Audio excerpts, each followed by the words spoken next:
Taht üstünde gurulan sahna. Filmin adı Asuda Asman. Başrollarda Yeketek Sehne, Gülkü Doly, Seredin Hökman. Her gün sahna şol bagty gara. Dünýä güllýär bu maskara. Meşhur boldy gülkülü sahna. Tarih ýazaýmala daşlara. Tragikomedi bu sahnalar. Gülen güllýär, kimi ağlaýar. Müňläp tomaşaçy el çarpýar.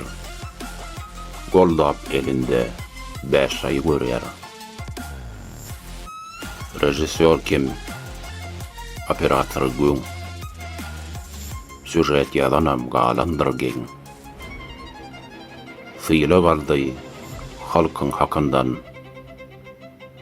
Alkyş aýdan käbir yaranjaň. Asman hakynda ýazylan film. Bir dik düşdüň ýüzüni gördük. Ýene dowam. 15 bölüm.